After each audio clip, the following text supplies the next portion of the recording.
Molly here. Well, everyone, it looks like we finally made it. It's the final episode of Star Trek Discovery.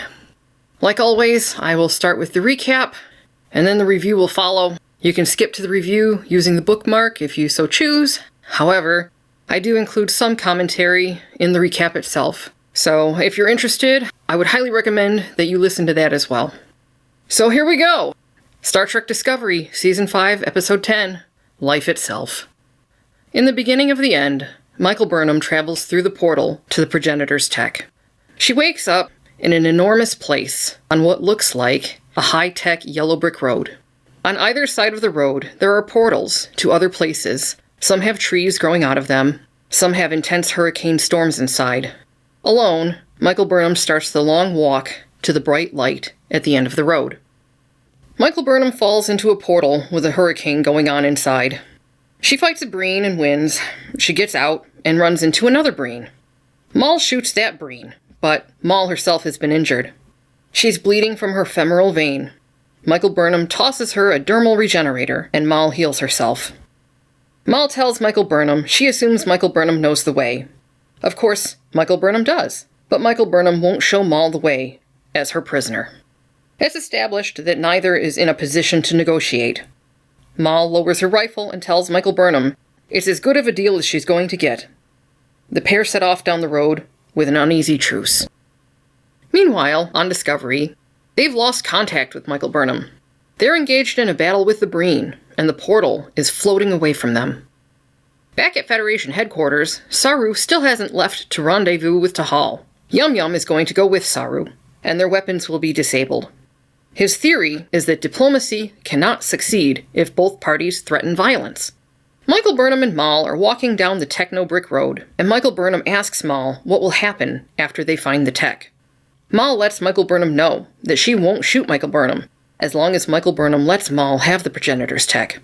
Michael Burnham assures Mal that if there's a way to bring Locke back, the Federation will make it happen.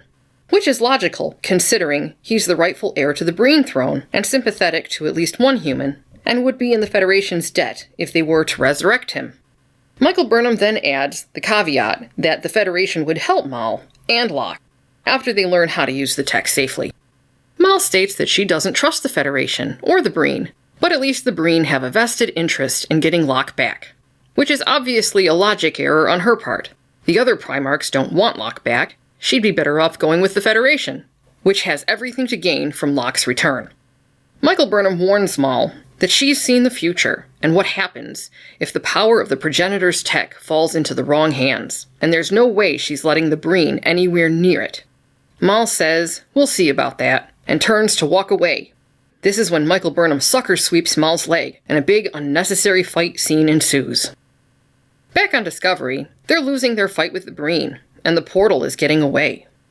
Book volunteers to take a shuttle to go catch the portal, and Dr. Culber insists on going with him. Back in Progenitor Oz, Michael Burnham punches Mal in the gut, ending the fight and leaving Mal sitting in a heap in the middle of the techno-brick road. Mal gets up, and Michael Burnham tells her, if we keep fighting like this, we're both going to end up dying in here. Which is moronic, because Michael Burnham started this latest fight, rather than using logic. Michael Burnham tells Mal to stand down, which again is the height of stupidity, because she's the one who sucker-swept Mal's leg and kicked off this latest brawl. Michael Burnham says she'll get them out, and she knows what it's like to lose someone who means everything, referring back to the 5 minutes she thought Book was dead when they were fighting Species 10C. And Michael Burnham promises Mal that she will do everything in her power to help Mal and Locke. But Mal needs to trust her, and she gives Mal her word. Mal agrees, and Michael Burnham tells her to disarm. Mal gives up all of her weapons, but when they get to the pattern buffer, Michael Burnham realizes that Locke is being stored there. Michael Burnham tells Mal to follow her, and once again they set off down the techno-brick road. Meanwhile, on Discovery, the shuttle launches. They reach the portal, and they need to modify some resonance frequency or some such nonsense to stabilize the tractor beam to hold the portal. Fortunately, Dr. Culber is able to access a memory from when he had that other guy inside him on Trill, and knows the exact frequency. Dr. Culber is overjoyed that his quest has been fulfilled. In order to stop the Breen, Discovery ignites some plasma or something, taking out all of the smaller Breen ships, leaving only the Dreadnought, which is moving toward the shuttle and the portal. Saru and Yum Yum finally catch up with Tahal. After diplomacy doesn't work, Saru makes a threat to have a bunch of planets near Tahal's territory rise up against her. Tahal falls for Saru's bluff and turns her fleet around. However, she does send one scout ship to find out what's going on between Rune's ship and Discovery. In a rather bizarre turn of events, Discovery is able to separate its saucer from the rest of the ship and use their mushroom drive to send the Dreadnought and Tahal's scout ship to the Outer Rim. If they could do that, why didn't they just do that with all their enemies? That is a profoundly overpowered weapon if I ever did see one. So back to the part that I'm sure we all care about. Michael Burnham tells Maul that they need to think like the progenitors. Looking around, Michael Burnham says that the progenitors probably existed beyond 3 dimensions, so they need to find what's beyond what they can see. Michael Burnham reaches her hand through some negative space, and a portal opens to a field of what looks like hydrangeas, and has a suspicious resemblance to a field of poppies on the side of a certain yellow brick road. Maul says, "Holy shit," and they stand there staring with their mouths hanging open. Rather than taking the techno-brick road, Michael Burnham and Maul walk through the hydrangea field to a platform in the center. As they approach, they come upon a monument of stones left there for the scientist who died when they f***ed around with tech they didn't understand and found out. Michael Burnham tells Maul that they are standing on the technology. The tech is the entire place. Michael Burnham and Maul reach the platform in the middle and discover the console in the center is a puzzle. Michael Burnham tells Maul that the final clue is to build the shape of the one between the many. Maul asks Michael Burnham if it's possible that there was a translation error. Michael Burnham tells her no. The scientists left messages with every clue. They had cultural context. They were honoring difference and self-reflection. It was all about meaning, deeper meaning, looking beneath the surface. Michael Burnham says they need to get the tech back to the Federation before they try to use it. Fortunately for Maul, it's this exact moment when Book finally gets through on the comm. Michael Burnham can't get her response through, so she tries to amplify her signal. This is when Maul clocks her in the back of the head, and Michael Burnham falls face first into the hydrangeas. With Michael Burnham out of the way, Maul brings Locke's body out of the buffer and tells him she will bring him back. She goes to the console and attempts to solve the puzzle. Of course, she gets it wrong. Her hands get stuck to the console by that same kind of lightning that did everyone in when they opened the Ark of the Covenant in Raiders of the Lost Ark. The progenitor's tech begins siphoning power from one of the black holes, threatening to destabilize the equilibrium between the two holes, which would create catastrophe for anything anywhere near them. Over the comm, Book tells Michael Burnham that they're all in danger, which causes her to wake up. She sees Maul stuck to the console and manages to pull her off it. In order to save everyone, it's up to Michael Burnham to solve the puzzle on the console. The answer was all too obvious. Build an empty triangle shape in the middle out of the little triangles provided. The negative space is in the center. Michael Burnham does this, and the hydrangea field goes from day to night. Maul and Locke are no longer there, and Michael Burnham finds herself face to face with a progenitor. The progenitor has been waiting for Michael Burnham. She tells Michael Burnham that her species went extinct billions of years ago. But their minds, the progenitors and Michael Burnham's, are there in a liminal space-time, adjacent to the progenitor's own time. She's there to teach Michael Burnham how to use the technology. Michael Burnham tells the progenitor, "That's great, but right now, we need to stop the tech from altering gravity in Michael Burnham's space-time." The progenitor tells Michael Burnham that time functions differently where they currently are, and that technology is simply gathering power in the present to perform its function of designing and creating life. Michael Burnham asks if it can be used to restore life. She's told that a new being can replace a lost one, but it would be a clone, without the original's memories. The progenitor tells her that the speed and scale of creation are controllable, and Michael Burnham's first thought is using it to engineer an army. The progenitor tells her that a brick is just a brick. It can create a home or be used to bash someone's brains in. That's why the progenitors chose only to seed life, and the evidence was in the tunnel that brought Michael Burnham there. Michael Burnham says, "Those were all worlds you created?" And the progenitor says, "No, we found them here." Michael Burnham then blurts out, "You didn't build this?" And the progenitor tells her that they theorized that whoever created it created them, but that it might go even further back, a cycle of creators and creations, countless times over, and that this place predates them all. The progenitor tells Michael Burnham that Michael Burnham is only the second being to find her, the other being the Betazoid scientist. The Betazoid believed that civilization wasn't ready for the technology. The progenitor agreed to wait if the Betazoid built a path to better prepare the next visitor for the responsibility. Michael Burnham will become the next steward of the technology. Michael Burnham tells the progenitor that no single being should control this kind of power. She tells the progenitor that she's far from perfect because she gets scared and lost sometimes. The progenitor tells her that every sentient being, including the progenitor, is all of those things, yet some strive to be the best of themselves, and she sees that in Michael Burnham. Michael Burnham says that it isn't just about her. Her crew is risking their lives trying to protect the portal, them, and the technology. The progenitor tells Michael Burnham to ask herself what is most meaningful to her. She tells Michael Burnham some find meaning in the advancement of science, some in devotion to duty, some through connection and love, others in the beauty of the unknowable, some in family and community or in their capacity for change, blah blah blah. The progenitor found her meaning in embracing difference. They were alone in the cosmos, and their wish was to create a diversity of beings in the galaxy, a richness of variation. Now it's Michael Burnham's turn.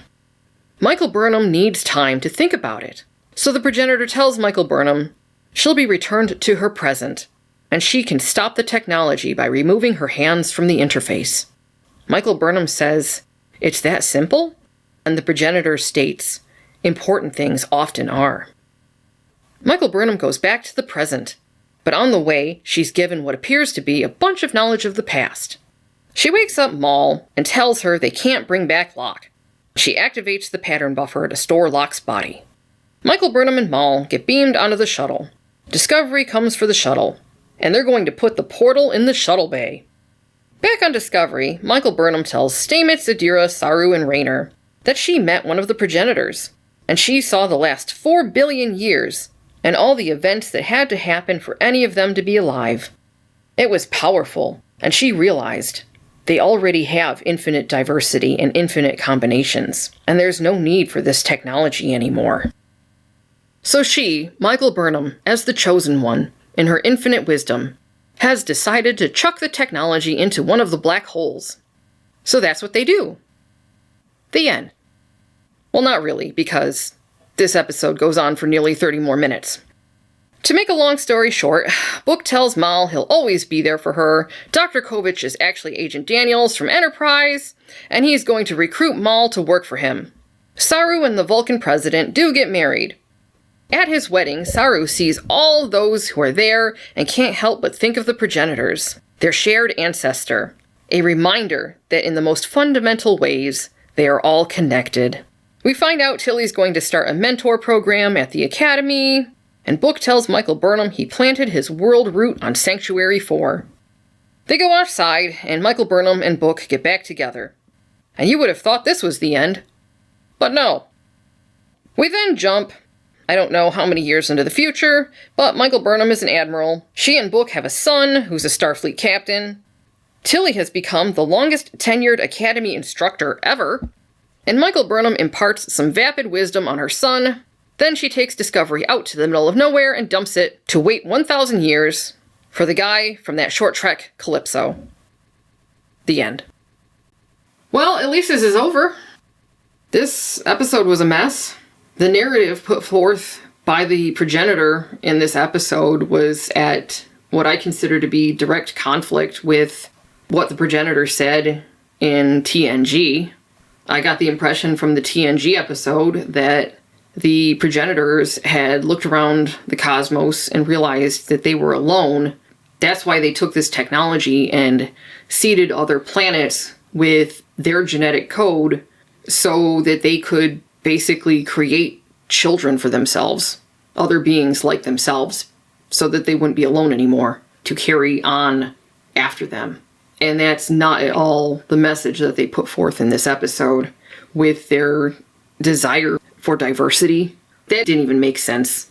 As I said, that seemed to be in direct conflict with what came before.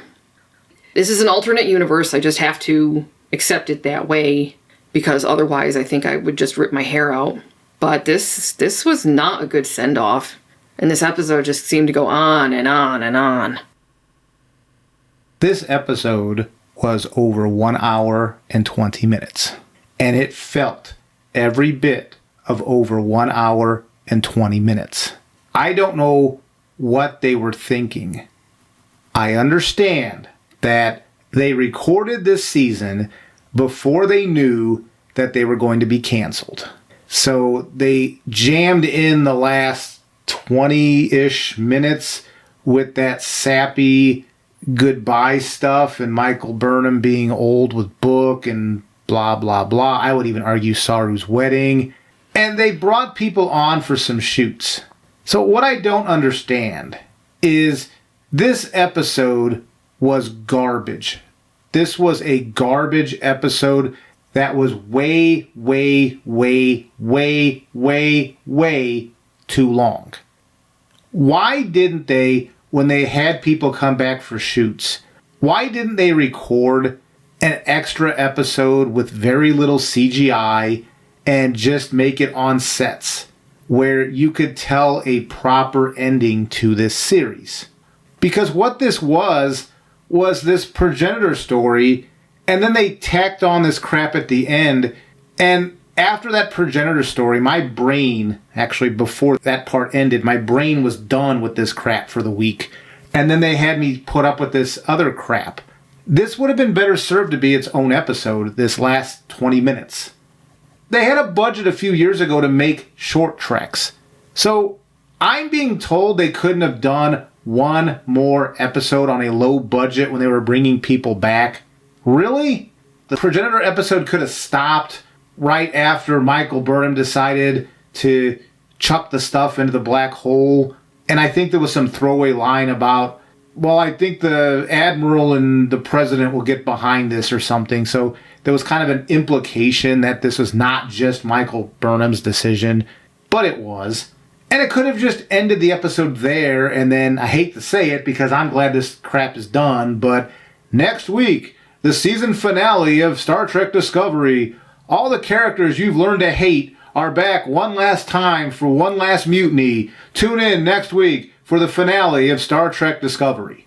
They could have done that starting with Saru's wedding and then Michael Burnham in the future, and you could have had more than the disjointed crap that they gave us at that ending.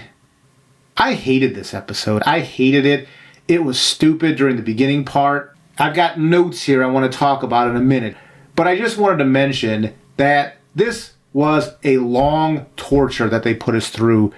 I suppose I should say this was a fitting finale for this series. This series was long-winded, short on content, and just a waste of time. And that's what this episode was. And this is indicative of what this whole series was. Now for me, and we know that I have this problem with them trying to reform Michael Burnham this season. What I wanted them to do was to try to have Michael Burnham come to grips with what she did and pay some sort of price for what she did. She was rewarded with being promoted to Admiral at the end of this.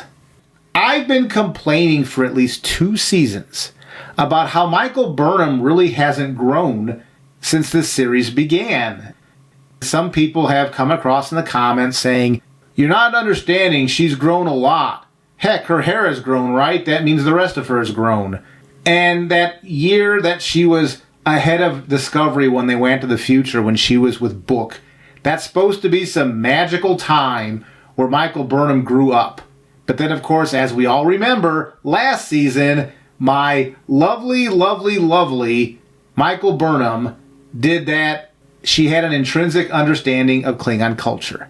And I went on and on and on about how that demonstrates she has not grown at all during that.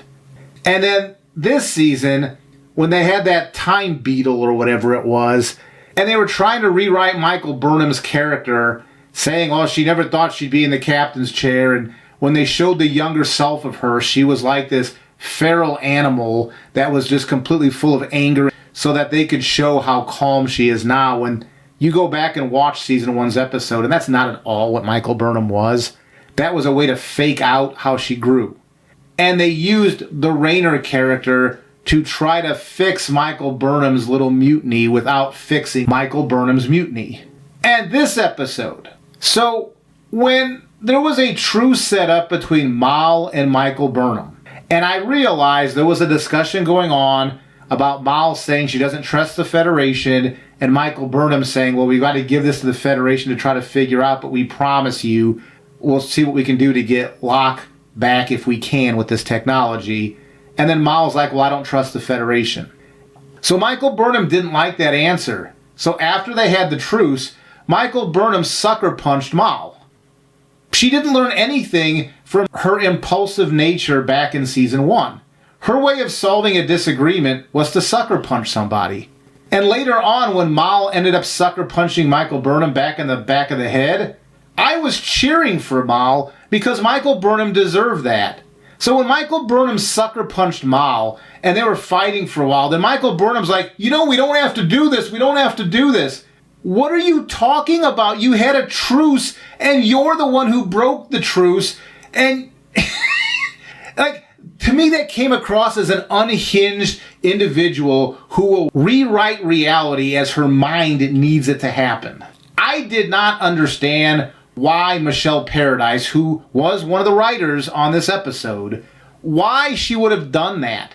It would have made more sense if the truce had to be broken for Mal to have done that and Michael Burnham to say, whoa, we don't have to do this.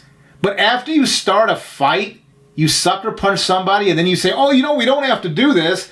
I sucker punched you, but we don't have to do this. So what that showed me is Michael Burnham has zero character growth from the very beginning of this series, other than her long hair and her whispery talking.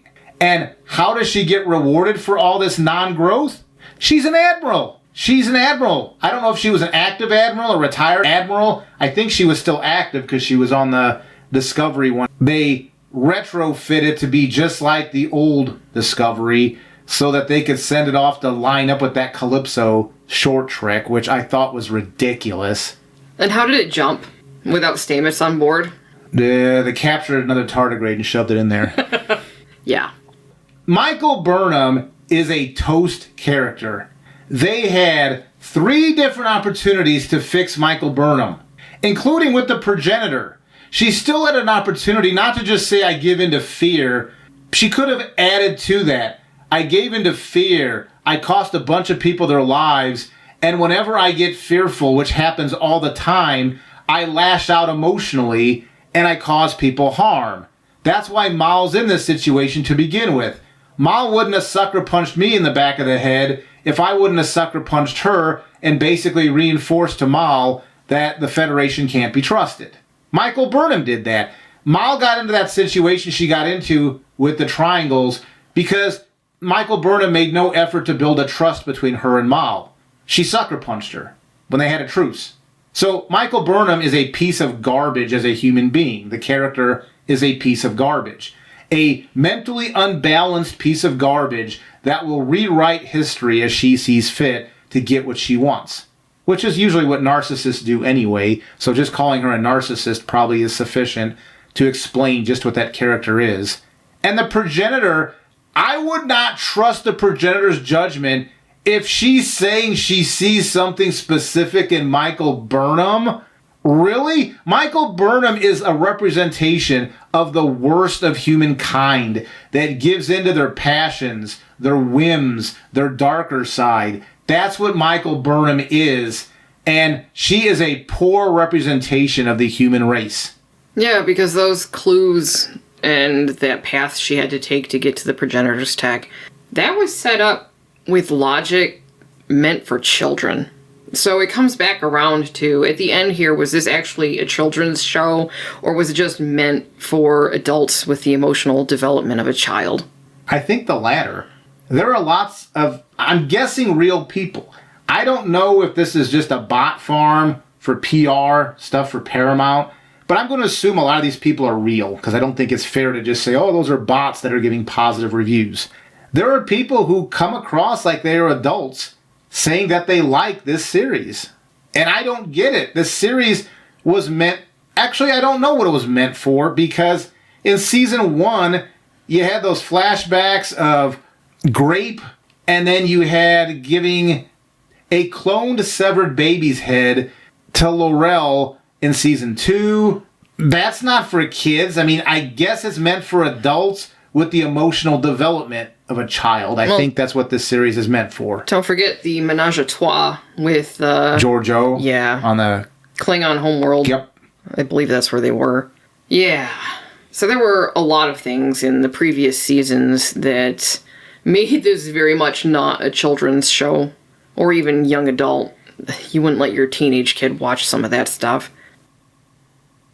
Now, I took down some dialogue from this episode and from The Chase, from the Progenitor.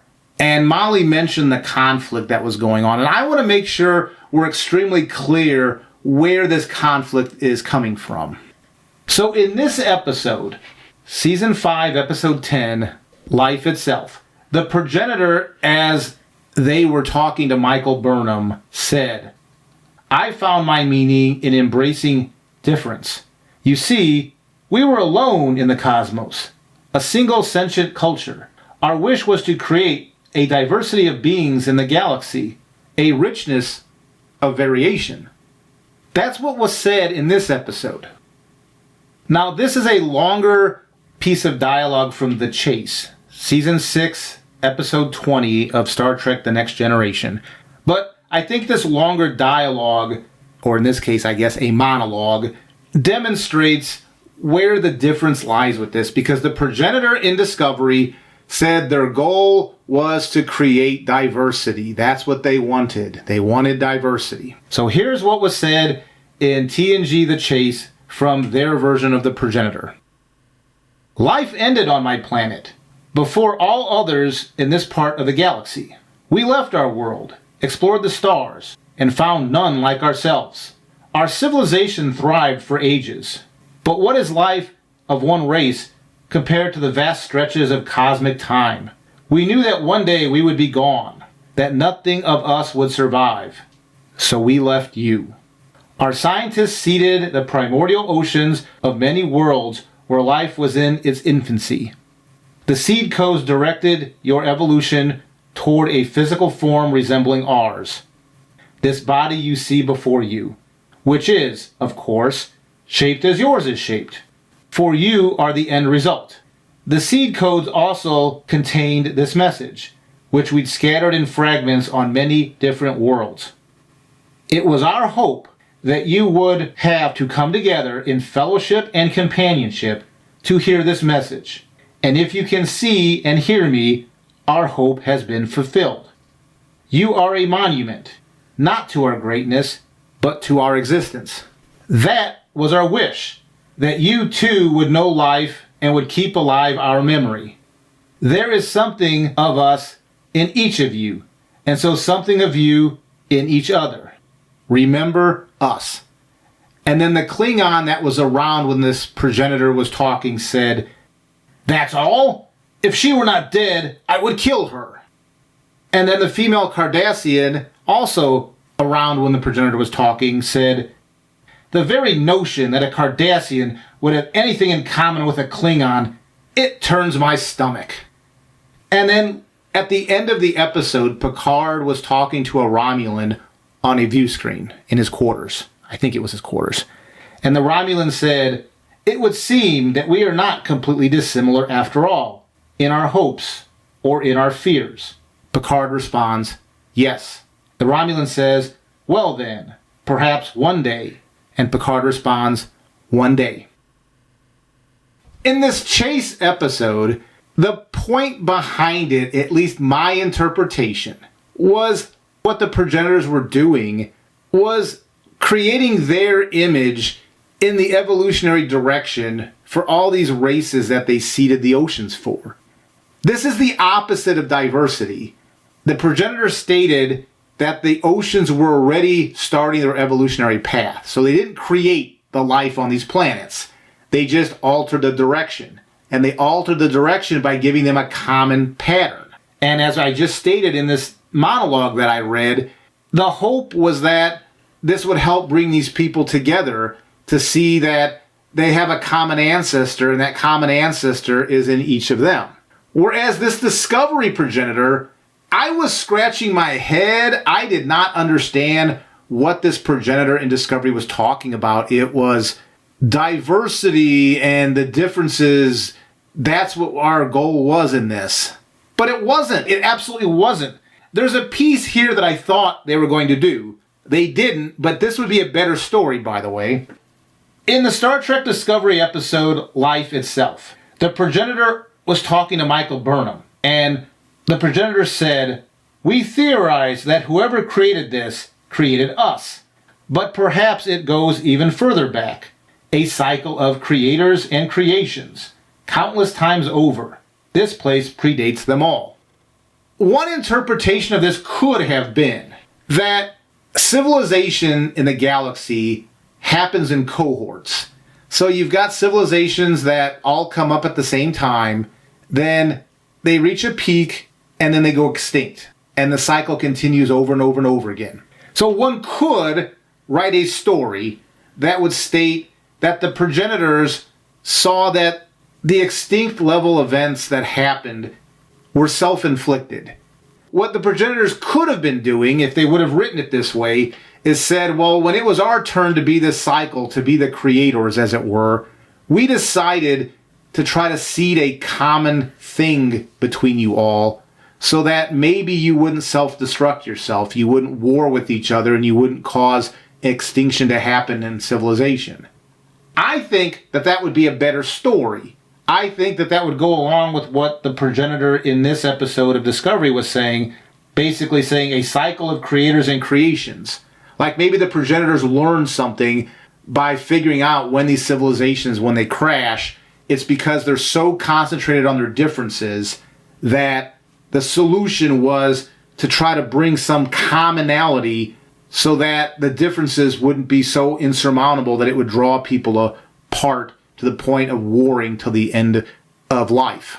Now that's all my writing because that's the story I would have liked to have seen. So the diversity is the exact opposite of what would have been beneficial here. So I don't understand what this progenitor in Star Trek Discovery was talking about.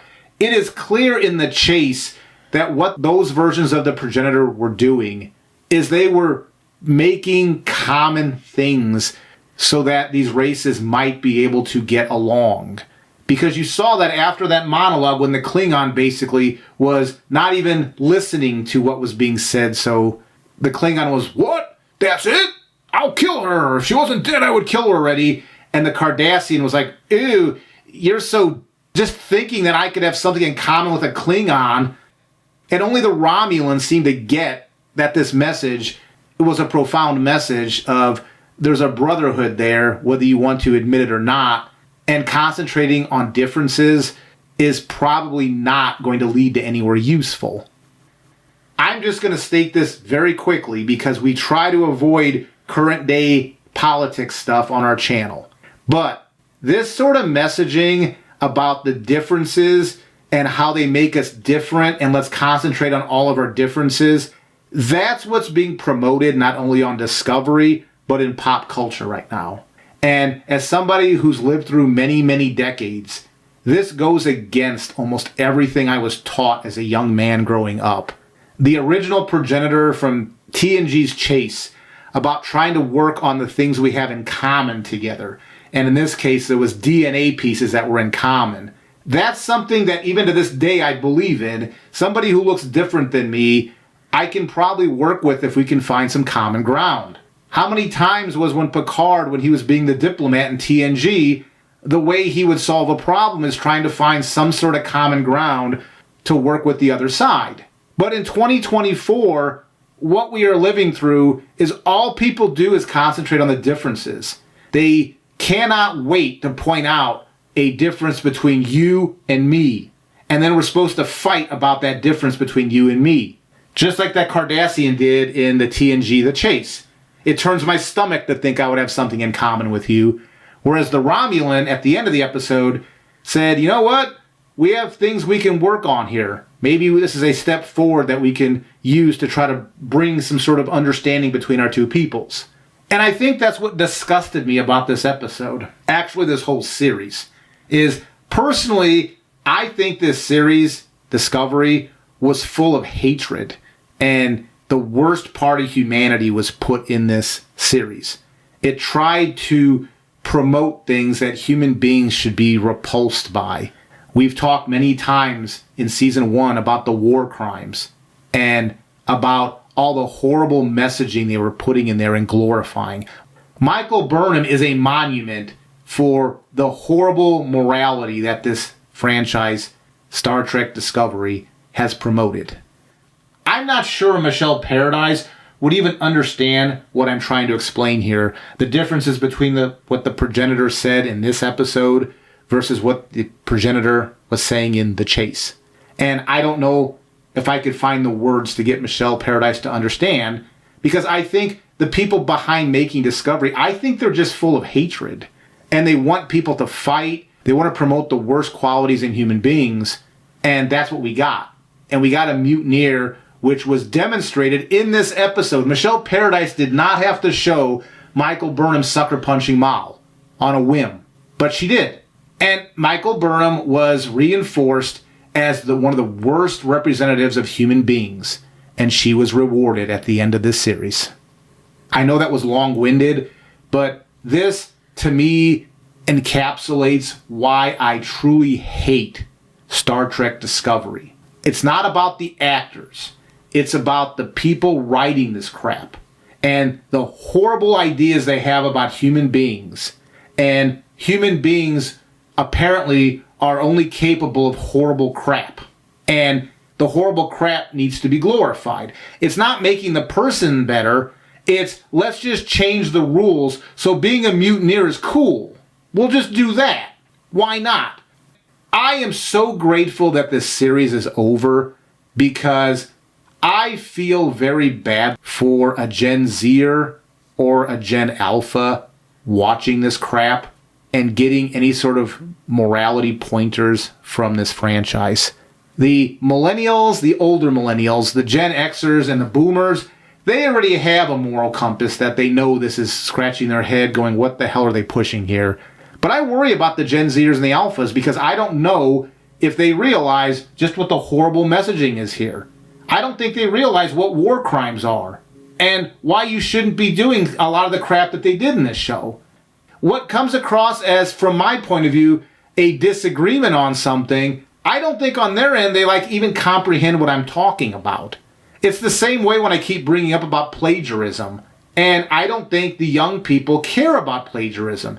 Their answer is, hey, I didn't see the original source material, so it's new to me, so I don't care if it's uncredited stolen material. Which, by the way, we could go through and mention all the things we think were stolen in this episode, but what's the point? I mean, really, what's the point? We've documented that up to this point. And this episode, again, being a really good example of Discovery, stole from multiple places. And enumerating those wouldn't matter. I think a young person would not care where it's stolen from, because it's just a meme, right? You just mash up some meme stuff and you're good to go. And that's the disconnect. And I walk away from this as an old man from an older generation, much like this episode was demonstrating with their diversity push. I do not feel this series set me up to sit with a Gen Zer or a Gen Alpha and talk about what we have in common. Because I'm not sure at this point we have much in common other than being human beings. Yeah, I don't even know what to say about this. At the end, they threw in everything but the kitchen sink. There was no reason to show us Michael Burnham in the future or set up Discovery being dumped out there for that short trek to take place. What was that? Then they even had those stupid bots erasing the A off the ship so it would line up with the Calypso. They're trying to pretend that Calypso, like this was all some mapped out Babylon 5 JMS production that had a 5-year arc like JMS did for Babylon 5. That's what they're trying to pretend here. Yeah, because we went back and we rewatched Calypso, and God, it was worse than I remembered. Yep. Absolutely. So I don't even know what the point of that was. Who was this guy that Zora saved, and then he went back to his family or whatever? I mean, it was ridiculous. Like, there was no point to it. And it was very pretentious. You know, the funny face stuff, if you guys remember that. It was bad. At least back then when Calypso first aired, there was a mystery. Well, where did the crew go? Why did they abandon? Why were they telling Discovery and Zora to wait there? And so people were kind of playing around with what ifs could have happened because they set up a mystery box. The what if is the ship's sitting there because Michael Burnham told the ship to go wait there when she got old and was an admiral. It was a red directive that Zora sit there for 1,000 years and wait for this guy. That was it. All those fan theories about watching Calypso, what could have caused them to empty the ship like that? And it doesn't matter. The ship was empty because I guess the ship was being decommissioned, and Michael Burnham said, hey, ship, go over there so we can line up with Calypso. That's the great mystery box answer. Well, Agent Daniels told her to. Uh-huh. And Dr. Glasses being Daniels from Enterprise was so stupid.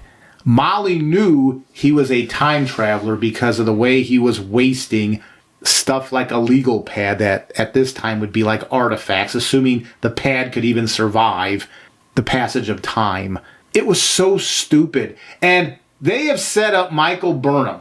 So a few episodes ago, remember, Tilly was suggesting that Michael Burnham could visit the Academy. And in this episode, Dr. Glasses was suggesting that not only could Mal be Section 31, but maybe Michael Burnham could be dragged into Section 31 too.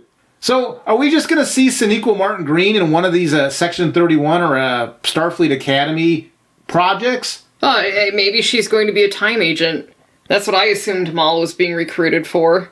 So, yeah. Surprisingly, I had more sympathy for Mal, even though I don't think she was a very good character, than I did for Michael Burnham. When Michael Burnham got hit in the back of the head by Mal, I stood up and cheered as I was watching this, because after Michael Burnham betrayed Mal yet again, because remember, Michael Burnham, she betrayed Georgiou at the beginning of the series. She betrayed Captain Saru a couple of seasons ago, and she betrayed Mal during a truce and sucker punched her, basically swept the leg, Johnny style from Karate Kid.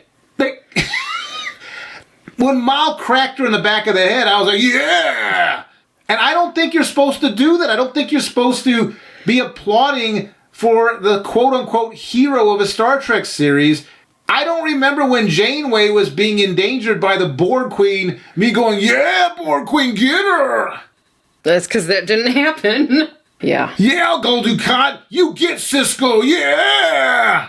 But I was cheering. I wanted Mal to get up and like take a wrench and just keep whacking on Michael Burnham until she was no longer a character anymore. And that's not meant the actress herself. I meant that character. But I'm applauding that the hero of the story got smacked in the back of the head due to her own smacking somebody in the back of the head or sweeping their leg. And I was applauding that. I'm like, you backstabbing, horrible human being. Go, Mal, you get her. Well, again, it made no sense. For being so logical, Michael Burnham missed the obvious. That the Federation had that vested interest in returning Locke to life because he was the heir to the Breen throne. She could have used that sort of logic. See, that's what I thought they were going to do in the episode, is Michael Burnham was going to use her words to convince Mal. They had the truce, and through their journey together in that space, that Michael Burnham was going to use her words to show her growth, to show that she can use words to explain to somebody who disagrees with you why my side is right. But instead, she did an act of physical violence just like she did with Georgiou. Yeah, I don't know. I mean, there were a number of things they could have done. For instance, maybe they could have restored Locke's life, healed his body, but he would have lost all of his memories. And he wouldn't remember Mal. And she would have to make the decision whether or not to let him go or resurrect him, knowing that he wouldn't remember her. That could have been interesting, but they didn't explore that. She just accepted Michael Burnham's word that they couldn't fix him, and that was that. What I don't understand, and maybe I missed the plot point, this 5-year series, it ate my brain away. So somebody correct me about what I'm mistaken here. But since she had Mal, Locke in that pattern buffer, why couldn't they go back to the mushroom world and Dr. Culber style resurrect Locke that way? They weren't allowed to go back to Mushroom Land because they were wrecking it every time they went through there. I don't know. There was something about that at one point. Well, I know they were wedged. About it. They were like wedged halfway in, if I'm remembering correctly. But this is 1,000 years later. True. So I just don't understand.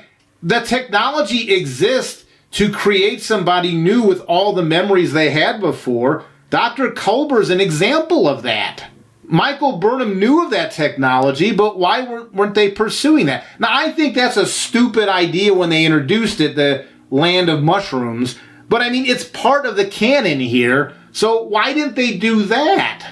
And by canon, we mean the canon for Discovery, not original series Star Trek canon, not original timeline Star Trek. We're talking Discovery, because it's Discovery canon that happened.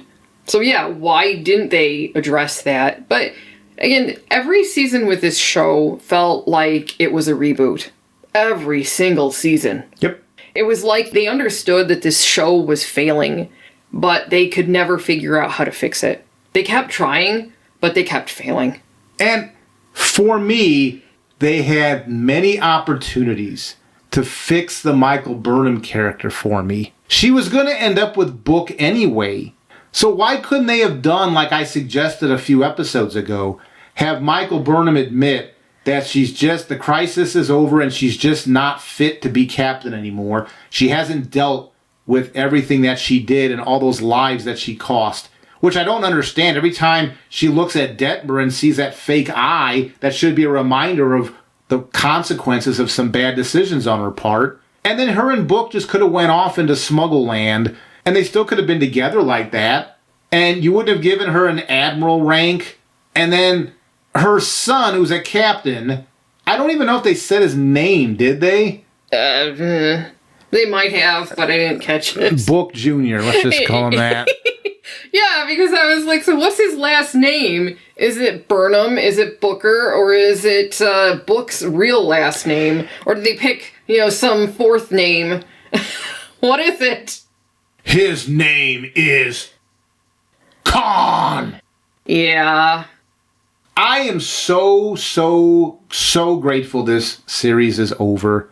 And I just want to say to the audience listening that's been on the channel for a while, this was the hardest watch I've had to do since we did stuff on this channel.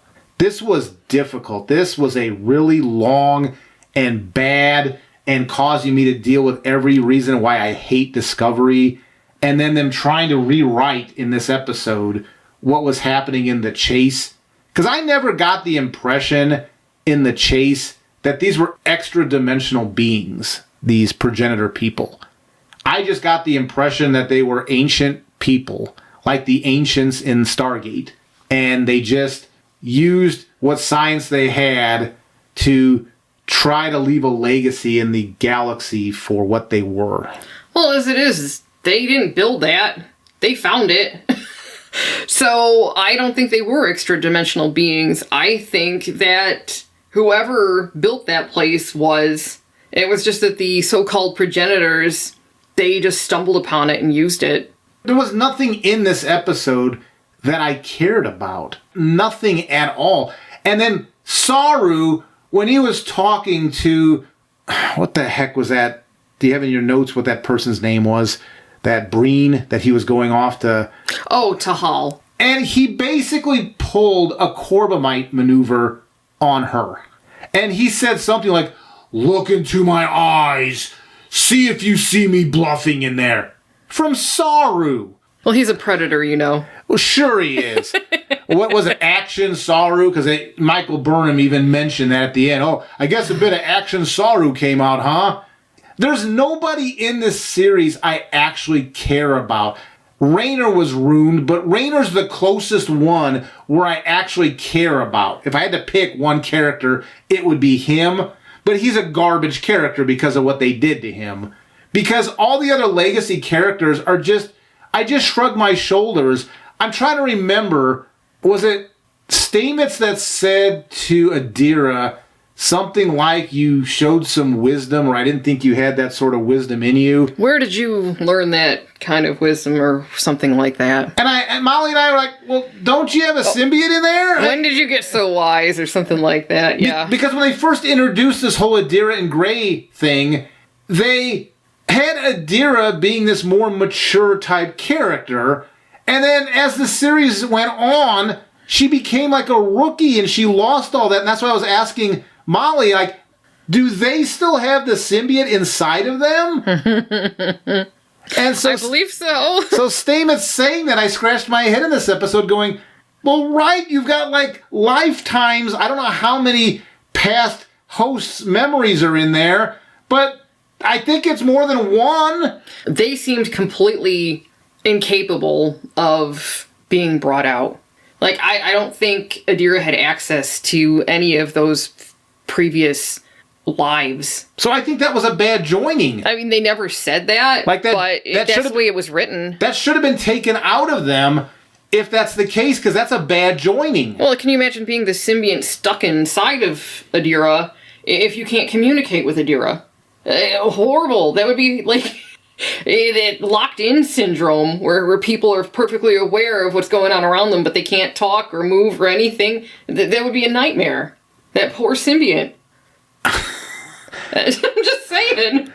I do not understand why they're considering a Starfleet Academy series with these creators behind it. I do not understand why they're making a Section 31. I guess it's a mini-series now coming up. It's promoting these horrible values again, where you're supposed to concentrate on your differences, not your similarities, your differences, which all that's going to do is drive wedges between people. And then you got Georgiou, or Empress Georgiou, or whatever she is. I think she was Emperor Georgiou. No. Uh-huh. Yeah. If I recall correctly.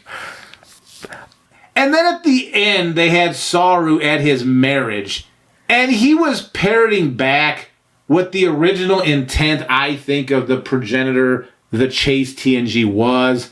It was a reminder to him how we're all connected, and that was supposed to be the big thing, the connecting between us. And that's what I didn't get. If this progenitor stuff was supposed to be the connection theme that they hammered all through this series, then why would the progenitor talk about the opposite of connection? It was diversity. It was not talking about what brings us together. It's what makes us different. Because this was crap. It was crap. I could make the argument this is the worst episode of this series, even though it didn't have the most offensive individual scenes like in season 1 where they had some horrible stuff. But making me watch almost 90 minutes of this crap and it promoting stupidity, rewarding bad behaviors, and then Tilly, who I still don't understand what her expertise is. We now find out that she's going to be teaching at the Academy, the longest running tenured instructor ever at Starfleet Academy. Teaching I don't know what. And I honestly do not care. I do not care about any of these characters. It's amazing because after every of the other series were done, with maybe the exception of Enterprise, there was always talk about when the TNG movies were still running and they hadn't crapped the bed yet. Well, they hadn't crapped the bed to the point where they got canceled. That, when is Deep Space Nine going to get a movie? When is Voyager going to get a movie? Does anybody think Discovery deserves a movie? They might get a made-for-streaming movie, but at a theater, do you actually think that Discovery deserves an in-theater movie? And if it does, how many people are going to go to that? Not enough. 10? It would be a giant waste of money, which is what I think this series was as well. This was a waste of time. And I was hearing numbers thrown around that episodes of this series went from 10 to $15 million an episode. And I wonder where that money went. Because even in the earlier episodes where they had some visual effects and they had some big stars, how do you justify 10 to $15 million an episode for this? Fake flowers and a wind machine? Yeah, well, that's what was in this episode. Because Molly mentioned this in the review. There was some imagery of the Wizard of Oz in here, including the poppy field, when Michael Burnham was cracked in the back of the head and she was waking up in the flower bed. And I was hoping that maybe the crew Michael Burnham was gonna realize, like, she needs to have a heart or she needs to have a brain. She needs both of those, actually. And, other crew members were gonna do the same thing. Not that that would be a good story. It's just, there was certainly imagery of the Wizard of Oz. And we mentioned that because in season 1, they were using not only imagery, but they actually had the book Alice in Wonderland. So they have a history of borrowing from classic things. At least in Alice in Wonderland's case, they gave on-screen credit because you had the book. But this had Wizard of Oz vibes to it. That's why during the review, Molly was talking about, being on the yellow brick road, heading off the wizard or whatever, however Molly phrased that. Was it all through the episode? No, but there was enough there where I was just rolling my eyes. I saw pieces of the Expanse and the Ring in here. We saw pieces of the Rebels World Between Worlds with Ahsoka and Ezra. Star Wars, one of the animated series. Yeah. Star Wars Rebels. Again, I could go through and name all these things that I think they took from, but it doesn't matter. Nobody seems to care they take from stuff, that this wasn't a piece of original material at all. Oh, and there was that horrible movie, was it Interstellar? I saw shades of that in there as well with all those windows. Some people like Interstellar. I did not like Interstellar. I didn't like it either, but some people like it. Yeah. But again, I saw shades of that in this as well. And like you were saying, they stole from so many different places that it's hard to sit down and write out a list of every single one because there were so many, which comes back around to, I do believe they're using AI to create these stories. Has to be. And I think that I think a lot of people think it's just fine to use AI as a jumping off point, and they think that it's transformed enough once you write out the story from the original AI idea that it's no longer plagiarism. And okay, sure, fine. We'll just agree, fine, okay.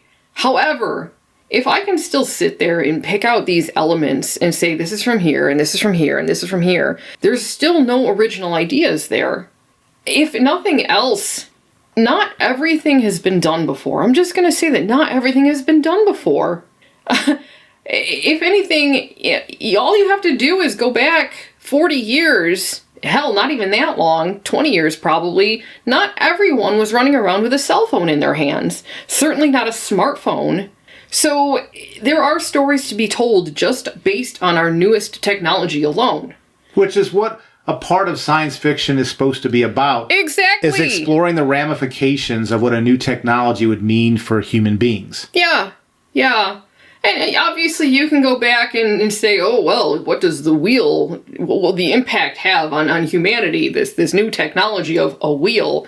And compare that to what would this new technology of a smartphone in your pocket able to take pictures and record and talk to other people and all the other... You could compare the two and say that when you distill them down that they are discussing the same thing, the impact this technology will have on humanity. However, you can also obviously see that the impact is going to be very different as far as you're not going to be talking about a bunch of privacy concerns when you're talking about the wheel versus the privacy concerns you're going to have from having that cell phone tracking wherever you go. So there are different things to explore, new ideas that we need to think about. And I think using AI the way that I believe that they do is preventing us from truly exploring what it means to be human now. Just my thoughts on that. But I don't think people care. I think they're only going to care the people who are unfamiliar with the products this is stolen from. Not just this episode, I mean throughout the entire run of this series.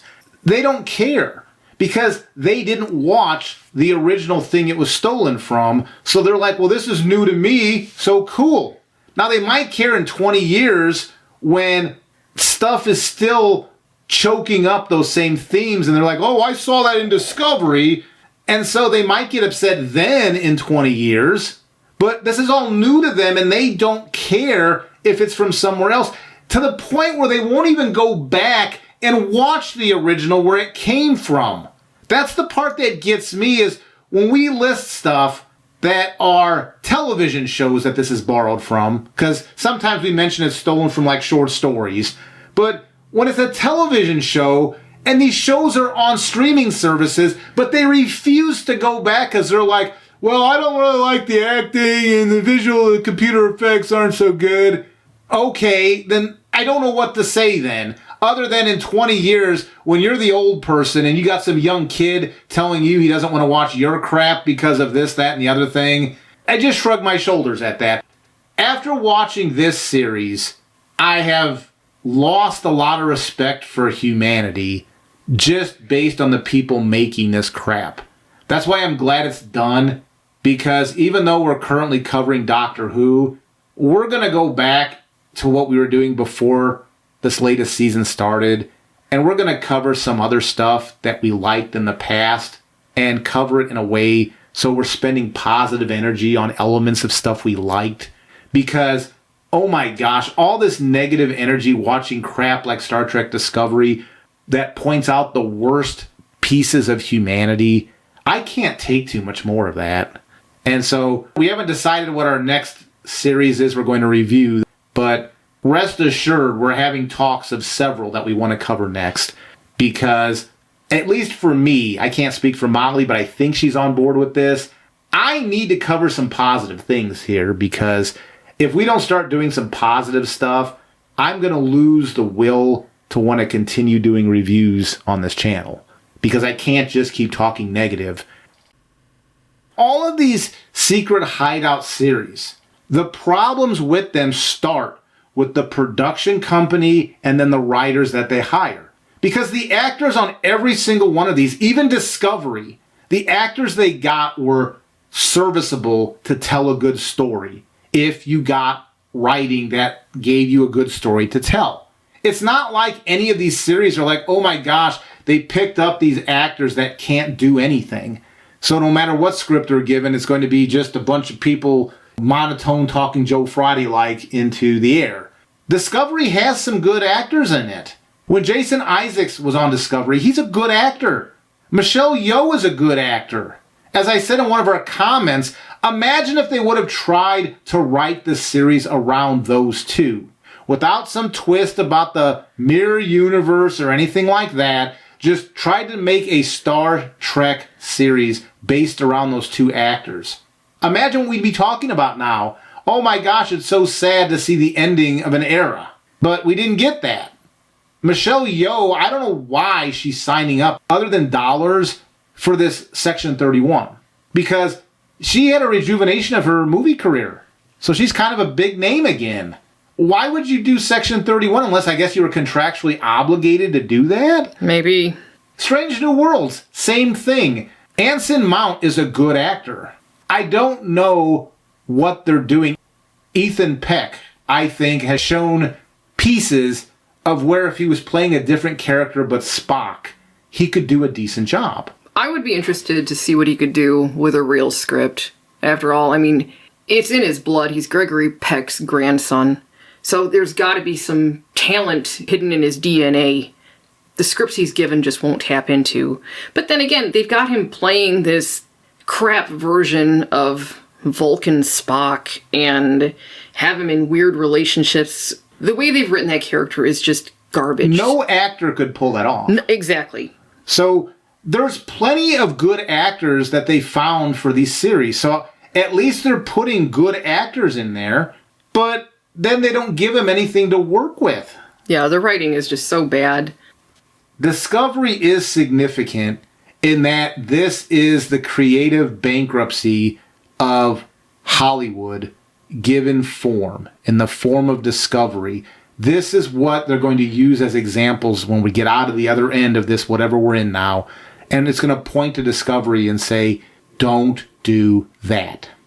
Well, I think this, unfortunately, is being heavily marketed to people who think that your identity is tied in with how you look. And again, that goes back to this progenitor pushing the differences. That's what the progenitor thought was important, was the differences between peoples. That's important. We need more diversity, more.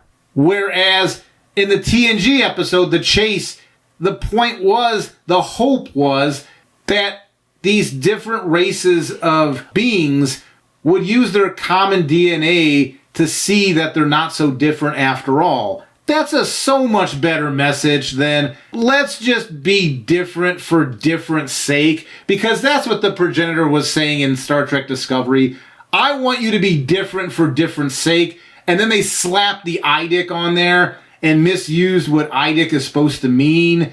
And that was the end of that. Done. See, we slapped on a TOS concept, IDIC, into this, what this progenitor was saying. Done. Everybody's happy. I guess at this point, I'm just going to say, in case you haven't figured out, I do not recommend this episode at all. It is way too long. Even if you want to just laugh at the final wave of this show going under the water, don't. It's too painful. It's too long. If it was shorter, maybe you could do a little bit of a hate wash to just kind of, hey, I want to see this ending here, just to see it's done forever. It's too long for that. All you'll do is put yourself into a bad mood by the time it's done.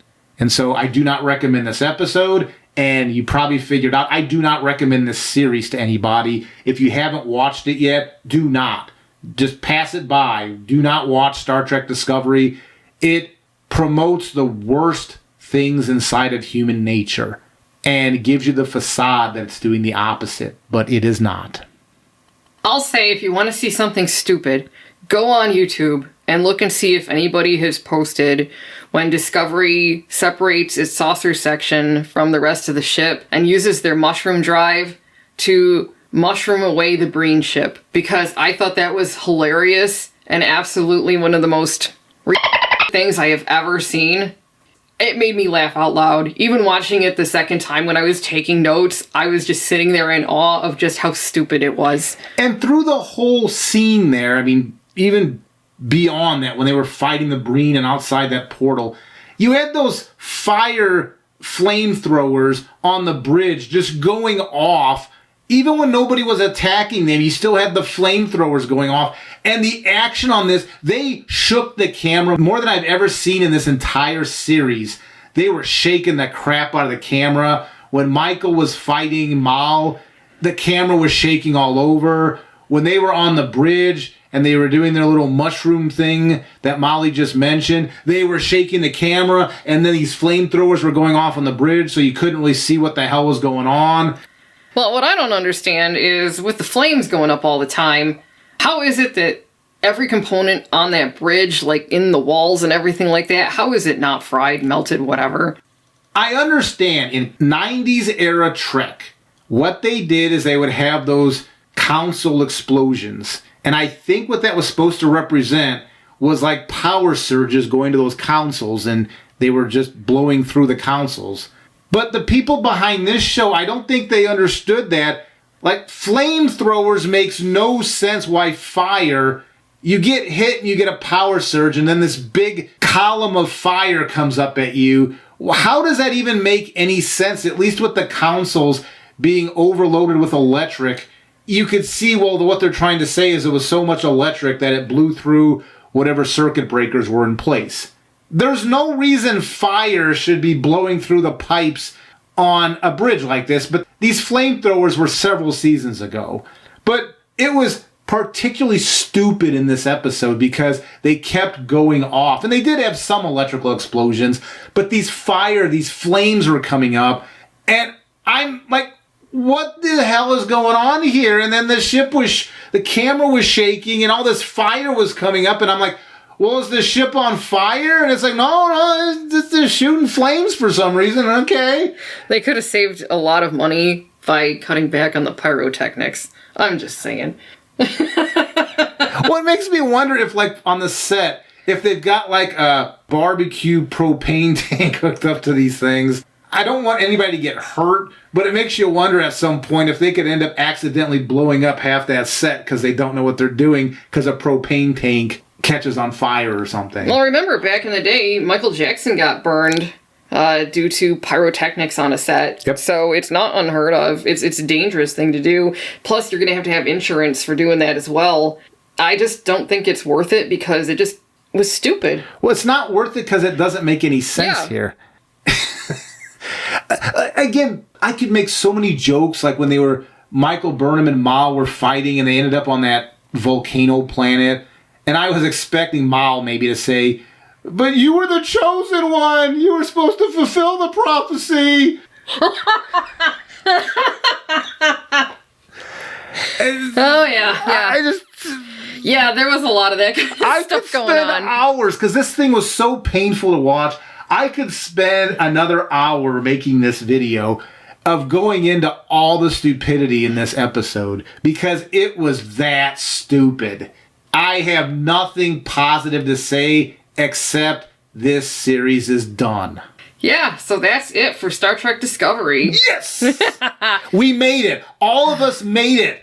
We should all go out and have a good time celebrating that we will never, ever, ever have to say we're watching a new Star Trek Discovery episode. Yeah, get a pizza, have some beer, and celebrate, because this crap's over. Unfortunately, like the old man said earlier in the video, we've still got things like the Section 31 miniseries to look forward to. And allegedly there's going to be that Starfleet Academy show with Tilly. I just wish they would kick these people out. With all this up in the air sales stuff, like, I can't imagine why would they want to keep these people making stuff. Maybe we are way off base. Maybe this property is bringing money in left and right. And we're just some old people that just can't get with the times. So all the stuff we're pointing out is stupid. It doesn't matter because it's bringing money in left and right. But everything that I keep hearing makes it seem like this whole venture is going down in flames, just like that bridge on Star Trek Discovery. So why keep these people around? Even if you got somebody off the street, they could probably make better Star Trek than what's happening now. That's an excellent point. I really don't get it. I really don't. I don't. Well, I guess that's all I've got to say about that. Thank you, guys. Like the old man said, we made it. And obviously this is probably our last opportunity to talk about Star Trek Discovery. So in the comments section below, you know what to do. Also, we've got a new feature. We've got Super Thanks. Never used it before, so if anybody else knows how to use that properly, have at it. Otherwise, thanks for listening. Take care.